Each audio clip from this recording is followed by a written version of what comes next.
Bismillahirrahmanirrahim. Assalamualaikum warahmatullahi wabarakatuh. Saudaraku pemirsa channel terpilih MTA TV dimanapun Anda berada. Alhamdulillah senang sekali pagi hari ini saya Ida Aisyah bisa menyapa Anda di program Bihati. Ya, dan di program SBB bersama Bihati. Ya, dan di samping saya sudah ada Dr. Khairul Hadi, SPKK yang merupakan owner dari Bihati. Kita sapa terlebih dahulu. Assalamualaikum warahmatullahi wabarakatuh, dokter. Waalaikumsalam warahmatullahi wabarakatuh. Ya, kabar sehat, dokter ya? Alhamdulillah sehat. Alhamdulillah. Ya, ini tidak terasa sudah memasuki pertengahan Februari hampir, begitu ya. Nah, dengan kondisi cuaca yang kadang memang masih hujan seperti itu, mungkin ada nggak sih dokter sebetulnya penyakit-penyakit kulit yang kerap timbul di kondisi seperti ini? Ya,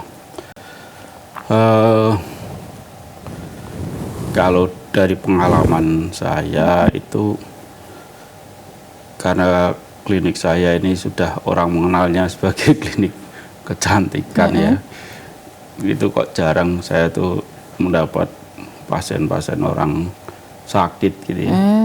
Jadi rada sulit untuk bercerita kalau apa saja yang sering orang sakit ke klinik. Nah, ini saya kurang bisa bercerita. Kalau kaitannya dengan kecantikan kulit, mungkin gangguan dari penampilan seperti itu, mungkin ada dokter yang memang musimnya begitu. Saya rasa juga jarang terlihat yang mengait dengan musim secara cuaca jarang, secara garis lurus ya. Karena kebanyakan yang datang ke Bihati itu ya kalau nggak masalah jerawat ya masalah flek gitu. Masalah kusam, flek, jerawatan itu aja sebetulnya orang datang ke klinik gitu ya. Kalau keluhan ikutannya memang kalau pada musim-musim penghujan banyak kasus jamur ya, karena kelembapannya tinggi, terus daerah lipatan-lipatan itu biasanya ya ada saja yang ngeluh karena kena jamur ya. Jamur. Nah, ini keluhannya biasanya ada ruam merah, gatel-gatelnya terus-terusan. Nah, ini dan biasanya juga sudah pasien kita gitu, pasien-pasien kita sudah langganan ya. Sudah langganan terus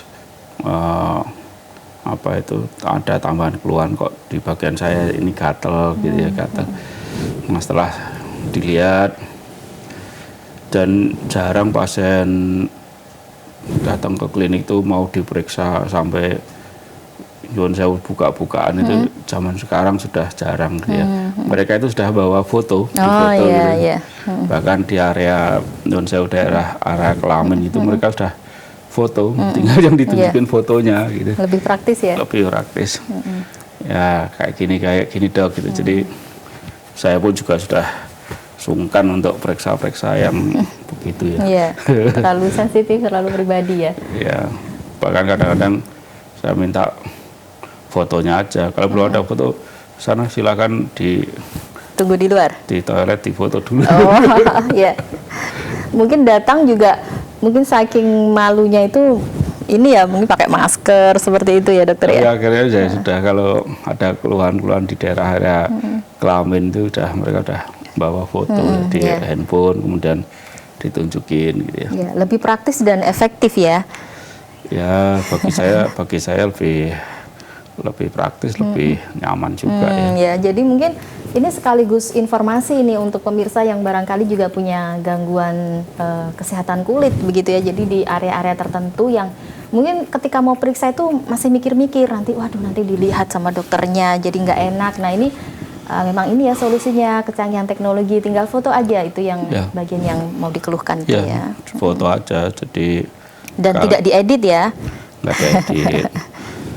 Bahkan udah datang ke klinik ya mereka izin ke kamar mandi dia foto gitu. ya lebih saya rasa lebih nyaman untuk semuanya gitu ya. Iya, toh nanti lihatnya bisa di zoom juga, Di jadi tetap zoom, jelas begitu ya jelas. dokter ya. Bahkan ada yang Nyuwun Sewu, ada kita langganan dari pasien-pasien yang mungkin kerjanya WTS gitu ya, atau mereka kerja di apa, di karaoke itu loh Pak. Iya, iya. Ini kan bolonya banyak. Begitu yang satu bagus gitu kan datang teman-temannya banyak ya. Datang ya tidak hanya ngurusi kecantikan, kadang-kadang sudah bawa foto, bahkan sampai di dalam vagina sana ada fotonya. Nggak tahu itu cara ngambilnya gitu. Apa temennya suruh ngambilin. Iya. Jadi ada luka-luka di bagian dalam sana itu ada fotonya. Kok canggih banget Mbak, saya foto apa iki aku. Ya tinggal ditunjukkan, ini dok ada kayak gini gitu. Bahkan bener sampai, dan banyak dari mereka juga kalau datang ada keluhan di area kelamin gitu ya sudah bawa foto, begitu akhirnya. Ya. Ini juga apa ya, resiko ini tadi ya, resiko dari ini profesi ini tadi ya dokter ya, sampai sakit seperti itu. Ya, ada mereka yang delalah kerjanya di mandu karaoke itu kan juga banyak ya Mbak ya. Ya bagaimana kita sebagai dokter dimintain tolong ya kita periksa, kita obati. Tetap mengerjakan apa yang memang menjadi tugasnya gitu. Ya, kalau ini dokter ya, ini sudah masuk tahun 2023 ini, dan Bihati saat ini sedang bersiap-siap untuk pindah ke tempat yang baru ini dokter. Bisa diceritakan ini sekarang mungkin perkembangan terkininya seperti apa?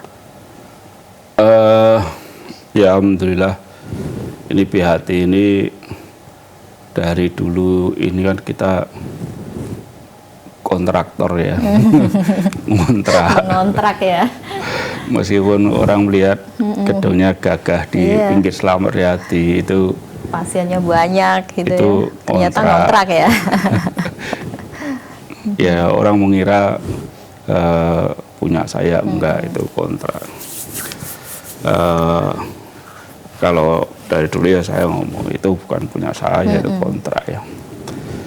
Dan setelah sekian lama ngontrak ya udah, yang sekarang ini kan tempat kedua dari yang pertama di selatan jalan 5 tahun, terus yang di sebelah utara ya yang sekarang ini sudah 11 tahun.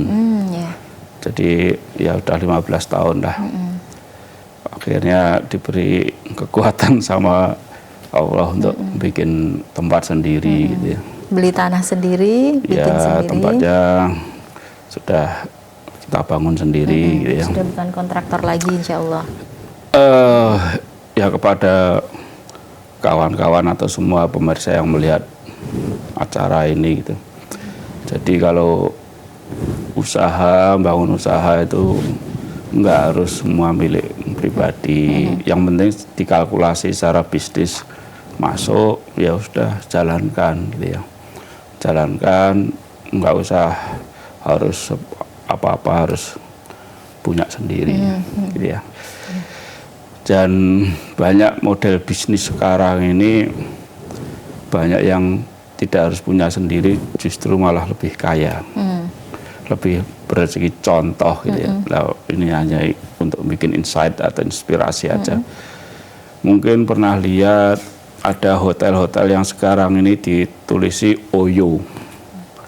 Hotel Oyo gitu. Warnanya merah atau red Oyo gitu. Itu yang punya itu sekarang kekayaannya sekitar hampir 20 triliun. Dalam waktu dia dari mulai tahun 90-an. 98 apa tahun 2000-an lah. Dan dia hanya menjual manajemen. Menjual sistem manajemen dan menjual merek Oyo. Jadi kalau Anda punya hotel nggak begitu laku, hotel yang sudah kumuh, sudah jelek, nggak ada peminatnya, dia minta ke Oyo dan dikasih saran, diperbaiki sini, terus mereknya boleh pakai merek Oyo, terus ikut jaringan internasional ke Oyo.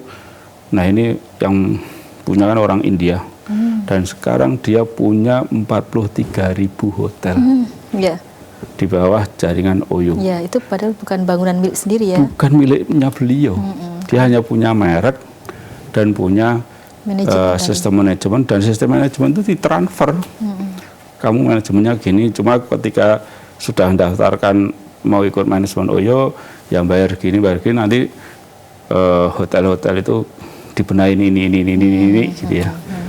Terus kemudian ikut jaringan pasar marketing ke Oyo sehingga jadi laku gitu ya. Banyak sekarang ikut Oyo gitu ya. Ini semacam bentuk kecerdasan dalam mengelola bisnis ya. Dia nggak punya barangnya, tapi ikut bisa jual dan bisa ikut share keuntungan. Ini luar biasa. Jadi panjenengan kalau mau usaha tidak harus saya pengen bikin bengkel sepeda motor, nggak punya tempatnya, nggak punya modalnya, sebetulnya bisa share. Yang penting Anda punya keilmuan untuk bengkel itu sendiri bagaimana. Nah kan bisa share. Oke, saya punya keilmuannya untuk bengkel, sistem manajemennya, dan begini. Ini loh, rumahmu ini pinggir jalan nganggur, nanti share yuk, berapa, Anda keuntungan berapa, saya berapa. Kan dan banyak, tidak hanya soal bengkel motor, bengkel cat mobil, bengkel AC, apapun sekarang. Termasuk makanan juga. Makanan ya, apapun makanan. Sekarang orang cenderung pengen makanan itu lebih praktis, lebih simpel, sudah hadir mie instan. Barangkali nanti ada nasi instan, mungkin sudah juga ada semua simpel gitu ya. Sekarang udah ada frozen food, udah ada kemajuan lagi, sudah ada sistem lauk Pak dibikin nugget ya, dengan kepraktisan. Nah, soal nugget ini bisa ditarik ke banyak hal dengan macam. Nah, ini kembali ke BHT ya cerita. Jadi gedungnya tadi gimana? Fasilitasnya gedung, mungkin lokasi? Kalau gedung mungkin dari pihak TV bisa ditampilkan. Iya, bisa ditampilkan. Ini seperti apa sih sebetulnya? Seperti apa, Mas Rudi? Berapa lantai? Ada warnanya apa? Biar mudah ini dikenali ya kalau pas lewat gitu. Alhamdulillah kita bikin tempat sendiri.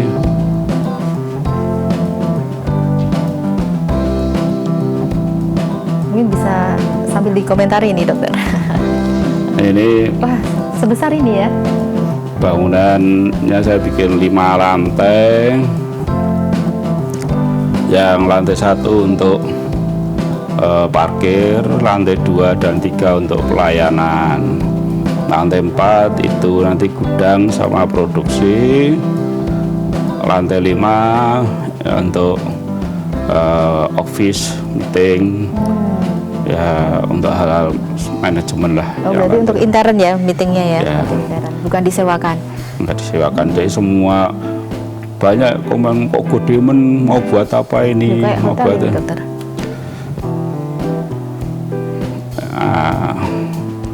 Ini masa klinik dibikin kayak gini gedenya kan gitu ya.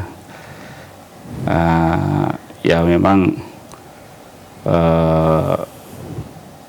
sudah waktunya untuk gede, sudah waktunya untuk mengikuti zaman kebutuhan. Oh ya, ini inspirasinya dari mana ini dokter kalau untuk model gedungnya? Model gedungnya semua yang desain ini saya, Mbak. Oh. Saya bangun sendiri juga, saya bangun sendiri, kontraktor sendiri. Oh iya. Cari barang-barang sendiri. Arsiteknya gimana itu? Arsiteknya cuma bantu-bantu struktur, tapi untuk desain bangunan seperti ini ya saya sendiri. Ya. Tadi Saya kalau sendiri. dindingnya kayak batik-batik gitu ya coraknya. Oh, yang bawah memang kita diwajibkan ada, kalau di Solo, bangun di Solo kan ada sedikit gambaran batik ya. Ada segmen. Nah, itu saya bikin kawung dan itu semua bukan digambar, itu pakai batu. Diukir. Enggak, batu yang dipotong-potong itu. Oh iya, iya. Jadi pekerjaan yang sangat jelimet untuk nempelin batu di luar aja itu. Semua dinding di luar itu kita kasih batu dan batunya cuma 2 warna, merah sama hitam. Itu butuh waktu hampir 5 bulan. Iya. Kita pasang Pemasangan batu. tuh ya. Nah, memang cukup jelimet dan semua atas arahan saya. Bahkan ada tanya, ini arsiteknya Pak Dokter sendiri, gambarnya di mana? Bahkan tukang-tukang itu nggak ngerti, nanti itu jadinya mau seperti ini nggak ngerti gitu. Mereka hanya kerjakan atas instruksi perbagian-bagian yang apa yang di depannya tuh. Setelah jadi baru ada kok gitu. Itu awalnya peletakan batu pertamanya tahun berapa itu dokter? Awalnya Juli 2021, jadi 1,5 tahun lah bangun itu. Wah, termasuk cepat itu ya dengan detail seperti itu. Cepat banget, karena lembur tiap hari sampai malam. Sampai jam 10 malam dengan tenaga 40 orang lebih. Kalau untuk panjang lebarnya berapa itu dokter? Iya, ini tanahnya nggak gede, cuma 600 meter ya, 600 meter. Bangunannya per lantai 400-an lah, kali 5. Kan Saya sendiri masih merasa kurang gede gitu, tapi orang bilang udah aku gedean. paling gede di Solo ini. Ya. Malah kayak bukan klinik kecantikan ya, kayak hotel kalau saya lihatnya ini. Ya, yang saya desain, saya bikin gedung ini ikonik gitu ya, ikonik dan mungkin se-Jawa Tengah mungkin baru ada. Nah, ini dia. Saya bikin betul ikonik biar nggak lekang zaman. Nah, ini kalau seperti ini ruangan-ruangan untuk apa ini dokter? Ruang untuk perawatan, tapi itu baru direncanakan, belum kita eksekusi. Dalamnya belum ya itu ya dalamnya? Masih proses. Ini apa? Kalau sekarang tahapnya apa ini pembangunannya? Ini bangunan fisiknya udah selesai, cuma tinggal interior sedikit aja. Ya. Kita targetkan Maret ini udah selesai lah untuk interiornya. Ya. Kemudian rencana pemindahannya sudah terjadwal? Kalau terjadwal sih, ya pengennya secepatnya. Cuma menunggu izinan ini kan tidak bisa diprediksi kapan terrealisasi turunnya ya. Ya. Kalau tadi sudah dijelaskan misalnya lantai 1 untuk parkir, lantai 2, 3 perawatan seperti itu ya. Kalau untuk ruang dari perawatan itu sendiri apakah masih dibagi-bagi lagi misalnya untuk spa sendiri? Nggak ada spa, Mbak. Oh, nggak ada ya? Ya. Oh iya, klinik ya? Kita klinik kita mengeksklud kegiatan yang bersifat salon ya. Jadi kita benar-benar kembali ke core, kembali ke model usahanya kita sebagai klinik ya. Kita klinik gitu ya. Tidak ada sentuhan salon. Bahkan ada yang protes, kok facial di Biati, perawatan Biati kok nggak ada pijet-pijetnya gitu ya. Di tempat lain pijet, di tempat lain tuh siapa. Ya kita adalah klinik gitu ya. Kita mengeksklud, tidak mengikutkan kegiatan-kegiatan yang sifatnya berbau salon, kita keluarkan. Gitu. Dan itu sudah, apakah sudah jadi ketentuan di perizinannya dokter seperti itu? Oh, enggak juga. Oh, enggak juga sebetulnya. Enggak juga. Jadi saya sendiri yang membuat membuat modelnya, ya pembatasan dan model atau DNA-nya kita itu adalah klinik, bukan salon gitu ya. Core bisnis kita itu adalah klinik, bukan salon. Iya. Kalau untuk nanti rencananya itu misalnya dalam sekali waktu itu bisa melayani berapa pasien, dokter? Kita bisa melayani sekali waktu masih pasien perawatan gitu ya. Kita ada ya 30-an bed ya Mbak ya. 30 bed. Yang standar ya. Terus kapasitas lobi tunggu kita bisa ya 100-an orang ya. Lantai 2 itu hampir separuh untuk lobi untuk penunggu. Dan ini karena 5 lantai berarti ada liftnya juga dokter? Oh iya, ada liftnya 2. Oh iya, baik. Kalau ini dokter kan yang datang itu juga tidak hanya perempuan ya? Oh sekarang laki-laki banyak. Banyak juga ya? Ya, sekarang laki-laki banyak. Kalau untuk tempatnya apakah ada pemisahan ini dokter? Ada untuk tempat perawatan ada pemisahan, tapi untuk fasilitas lain sama, artinya lobi ya kita nggak kita sendirikan. Kalau kita sendirian nanti repot banget. Ya, hanya tempat perawatan kita bedakan. Kemudian fasilitas lain yang mungkin di luar untuk perawatan gitu apa dokter? Musola gitu? Ada ya? Di lantai 2 itu di dekat lobi ada musola yang cukup indah gitu ya. Cukup bagus gitu ya, kita pakai granit yang bagus, kita tidak bedakan antara ruang lobi dan musola-musolanya, kita bagus.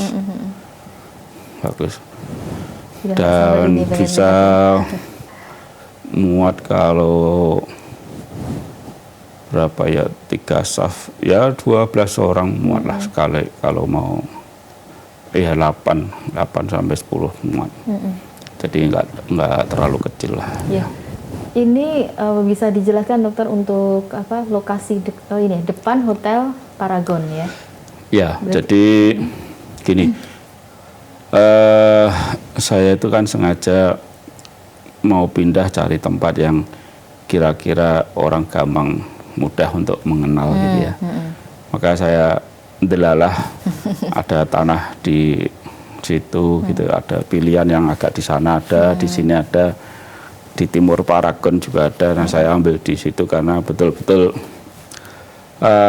di mulutnya pintu masuknya Hotel Paragon. Jadi saya rasa kalau kita nyebut Paragon kan orang tahu ya, Mall Paragon, Hotel Paragon. Jadi kita berusaha gampangkan titik gitu ya, penyebutannya gitu ya. Jadi gitu, kalau para pengusaha mau bikin tempat usaha bisnis itu gandul tempat yang sudah terkenal gitu ya. Gandul tempat yang sudah terkenal, karena itu akan mudah untuk ngasih tahu ke orang lain. Tetapi ya tidak juga.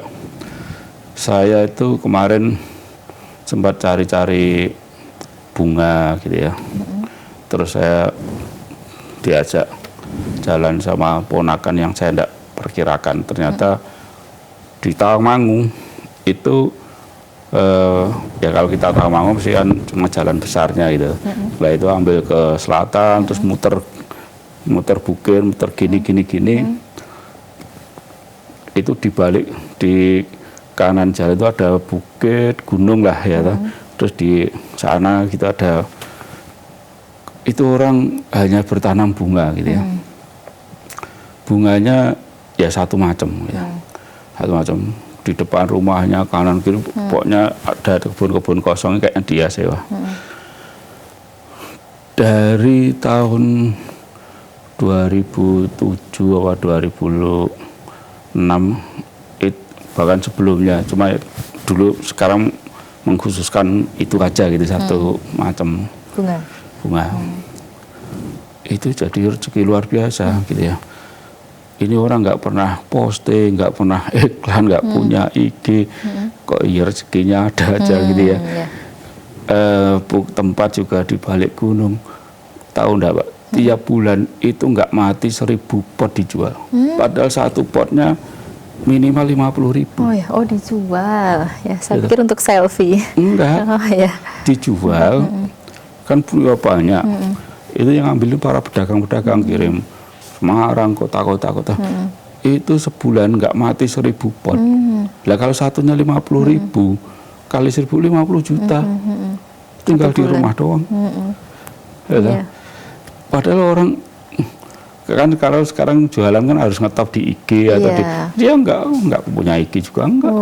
Berarti dari mulut ke mulut ya mungkin nih seperti ya dari mulut dari para pedagang gitu ya, pedagang-pedagang bahkan bisa tiap bulan 2.000, kadang lebih ya. Maka 100 juta rumah di balik gunung, pajak PBB-nya enggak berapa. Padahal ini ya kalau orang ini pasti mikir-mikir kalau mau buka usaha di tempat sepi gitu ya. Jadi kalau mau punya usaha apapun gitu ya, asal spesialistik, asal ditekuni, asal itu nanti akan jadi rezeki gitu ya. Yang saya juga pernah ya punya teman gitu ya, ternak, yang diternak apa coba? Yang diternak itu set atau manggot. Oh iya, maggot. Gitu. Kentut-kentut itu ya. Maggot itu binatang-binatang yang mengurai sampah itu loh, uget-uget lah, warna putih-putih. Nah, orang jaring gilaan itu. Itu jadi teman umroh tahun 2013 atau 2012 orang Bekasi, Mbak. Orang Bekasi adalah ya kadang nyambung kadang enggak gitu kan. Tiba-tiba masih Mas aku usaha waktu di papari fotonya saya gila masuk kayak ternyata dari situ dia tak pikir yang guru usaha cilik-cilian setelah punya gudang gede buang atau terus dia bikin pakan ikan. Nah seharinya itu bisa kirim itu sampai 20 truk loh. Pakan ikannya itu aja ya. Wah, berarti maggotnya seberapa banyak gitu ya? Maggotnya akhirnya ya sudah banyak misalnya masyarakat sana ada binaan-binaan yang tapi awalnya dia gitu. Akhirnya dari binaan-binaan diambil maggotnya itu diproses gimana terus pokoknya pakan ikan ya belum dari dulu waktu bikin maggot enggak. Dulu bikin maggot dijual maggot. Dijual maggot langsung untuk pakan ikan langsung gitu ya. Seger gitu ya. Dijual seger gitu untuk pakan burung dan sebagainya. Nah terus enggak tahu idenya dari mana, tiba-tiba saya pikir itu ya usaha kecil-kecilan gitu loh. Terus kapan hari setelah berapa minggu dikasih foto lagi video, alhamdulillah Mas usahaku berjalan lancar. Nah, berjalan ini segede ini. Iya Mas, omsetnya tiap hari 20-30 truk Mas. Masya Allah. Dia ngambilin sampah dari mana-mana. Sampah itu ya, di Bekasi, di pembuangan sampah Bekasi itu. Nah jadi teman-teman kalau mau bikin usaha pede aja, ya percaya diri, ditekunin, disabarin. Yang kadang-kadang sepele bikin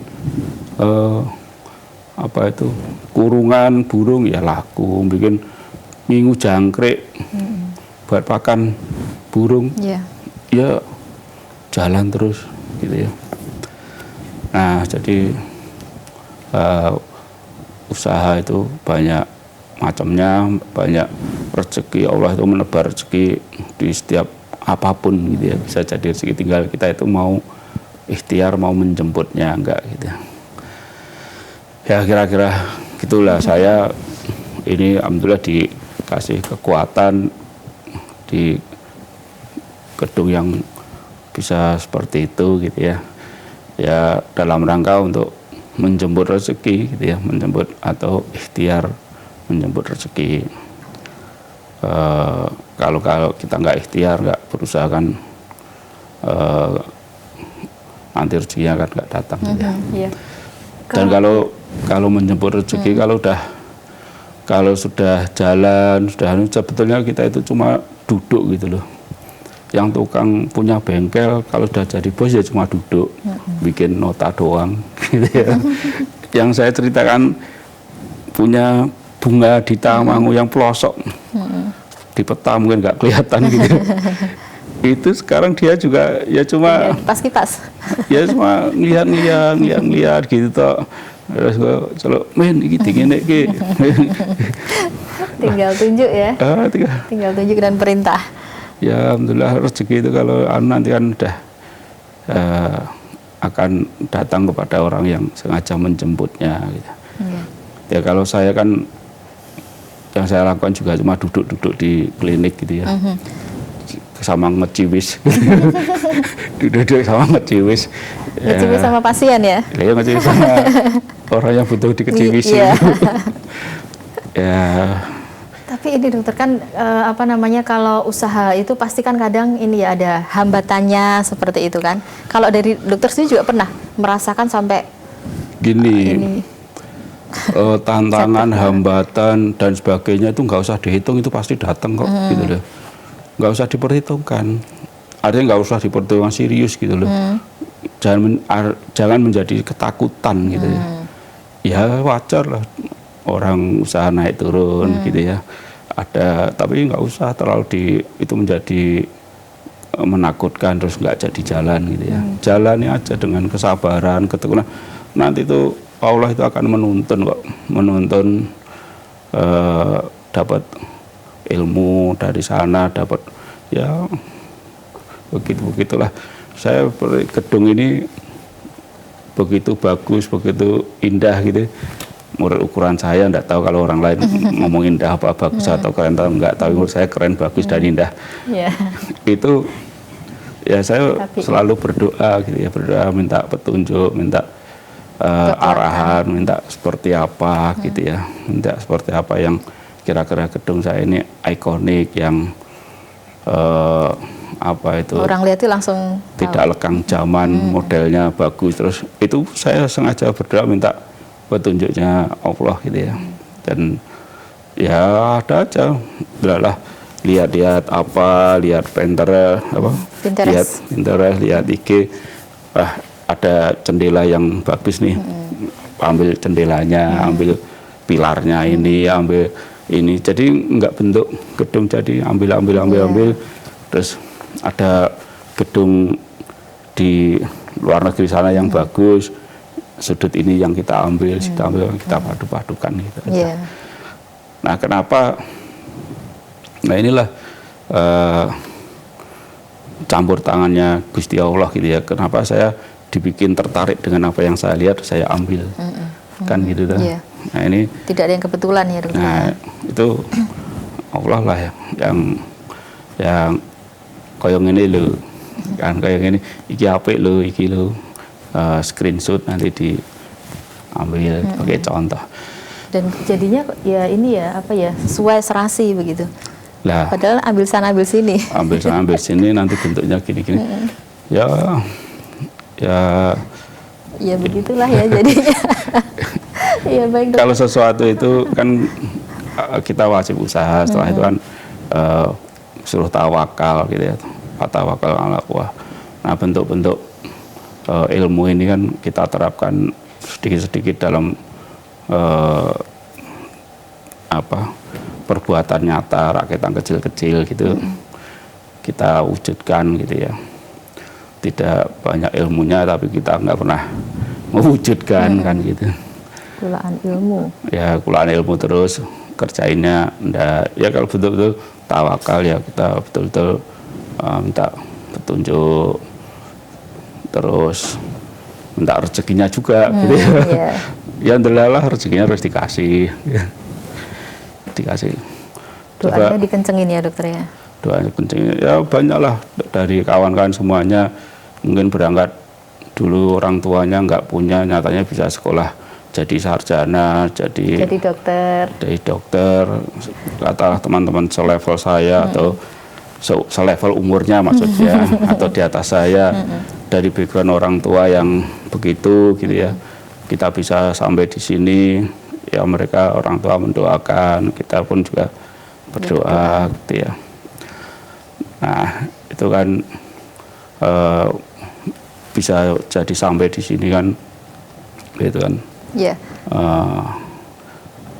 Bukan karena kecerdasan kita gitu ya. Ya kecerdasan kita itu mengelola diri kita untuk bagaimana melibatkan Allah itu dalam segala hal. Itu bentuk kecerdasan kita gitu ya. Mencerdas-cerdas kamu minter ke awake dhewe gitu maksudnya. Kecerdasan spiritual. Berarti kalau misalnya memang bersengaja mencerdaskan diri Iya. gitu. kalau usaha belum bagus, masih ada hambatan, ya kuncinya bersabar tadi ya dokter ya. Sabar, tekun, dicari kendalanya, dan sebetulnya dikasih kendala-kendala itu biar kita lebih pintar Pintar ya. lagi gitu loh. Sehingga besok kalau ada badai yang sama itu dianggap angin semilir lagi, Ya, udah biasa, bukan badai lagi gitu. Kan ada cerita badai pasti berlalu. Badai aja berlalu, apalagi cuma angin kecil. Iya. Iya, baik. Ya, terima kasih dokter, ini inspirasinya untuk kita semuanya.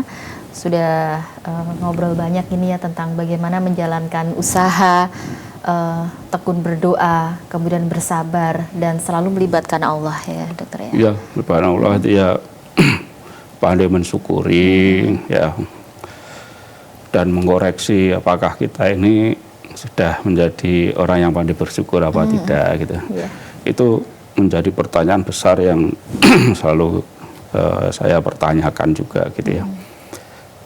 Jangan-jangan saya sudah begini ini masih dianggap belum pandai bersyukur kan begitu. Nah, ini untuk menjadi bahan koreksi gitu ya. Muhasabah terus ya dokter ya. Iya. Baik, terima kasih kehadirannya di studio. Insya Allah disambung lagi di lain kesempatan dokter. Semoga sehat selalu. Assalamualaikum warahmatullahi wabarakatuh. Waalaikumsalam warahmatullahi wabarakatuh. Ya, baik pemirsa dimanapun Anda berada, akhirnya sampai di sini perjumpaan kita di program SWB Bersama Bihati. Saya Ida Aisyah mohon diri. Wassalamualaikum warahmatullahi wabarakatuh.